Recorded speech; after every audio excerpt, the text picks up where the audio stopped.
বারাসাতে আজকে আমার লাস্ট দিন। সকালবেলা উঠে ব্রেকফাস্ট করে ব্যাগটাকে একবারে গুছিয়ে নিচ্ছি, কারণ বেরিয়ে পড়বো উত্তরপাড়ার জন্য। বেরোনোর আগে সায়ন আমাদের সবার জন্য ঠান্ডা লাস্সি নিয়ে এসেছিল। খাওয়া কমপ্লিট, ব্যাগ গোছানো কমপ্লিট, এদিকে গাড়িও চলে এসছে। আবার একরাশ মন খারাপ নিয়ে ফিরে যাচ্ছি উত্তরপাড়াতে। আরও মন খারাপ নিয়ে কালকে একদম ফাইনালি চলে যেতে হবে ইউপিতে। বাড়িতে পৌঁছেই দেখলাম মা অনেক রকমের খাবার বানিয়েছে। এই সব কটা তো আমি খেয়ে শেষও করতে পারবো না। হ্যাঁ, এতদিন বাদে বাদে বাড়ি আসলে যা হয় আর কি। দুপুরবেলা খাওয়া দাওয়া সারলাম, একটু রেস্টও নিলাম। বিকেলবেলা উঠে চা নিয়ে বসে অনেক গল্প করেছি। আর আমার আজকে বেশ মোগলাই খেতে ইচ্ছা করছিল, তো বোনের জন্য পিৎজা দিয়েছি আর বাবা আমার জন্য মোগলাই নিয়ে এসছে। ইউপিতে সেইভাবে মোগলাই মনে হয় না পাওয়া যায়। আর আমার এত ভালো লাগে।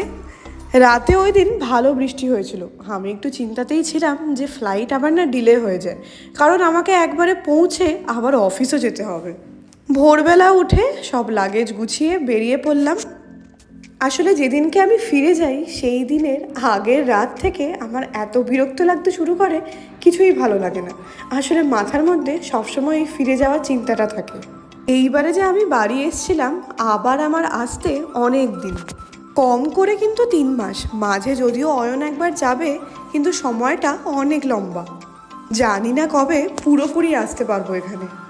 প্রতিবারই যখন আসি একটা একটা করে দিন কমে, আর আমার মোবাইলের রিমাইন্ডার থেকেও একটা করে দিন সরে যায়। ফ্লাইটে গিয়ে এবার বসবো, এই টাইমটায় আমার এত খিদে পেয়েছিল, ভাগ্যিস ব্যাগে করে আমি কেক নিয়ে এসেছিলাম। আর সব থেকে মজার বিষয় কি জানো, আমার পাশে 2টো সিট পুরো খালি ছিল। ভালো করে একটু ঘুমিয়েও নিয়েছি। পৌঁছে গেলাম আমি বারাণসীতে। গরম তো এখানে ছিলই, কিন্তু এখান থেকে যত আমি প্রয়াগরাজের দিকে এগোচ্ছিলাম গাড়িতে, গরমে জাস্ট আর টেকা যাচ্ছিল না। গাড়িতে কিন্তু চলছে ফুল এসি, বাইরের এত রোদ, মানে সেই এসির হাওয়াও গায়ে লাগছে না। মাঝে এক জায়গা থেকে আখের রসও খেয়েছি। এবার আমি পৌঁছে গেলাম ফ্ল্যাটে, তাড়াহুড়ো করে রেখে আবার আমাকে বেরোতে হবে অফিসের জন্য। এসে লাঞ্চও করেছি, কাজও সেরেছি। বাড়ি ফিরতে ফিরতে সেই 8:30 9টা, তার আগে তো আর হয় না।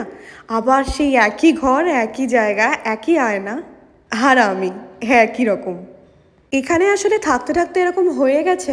ভালো তো লাগে না অবশ্যই বাড়ি থেকে আসতে, কিন্তু একবার নিজের ঘরে ঢুকতে পারলে অনেকটা শান্তি লাগে।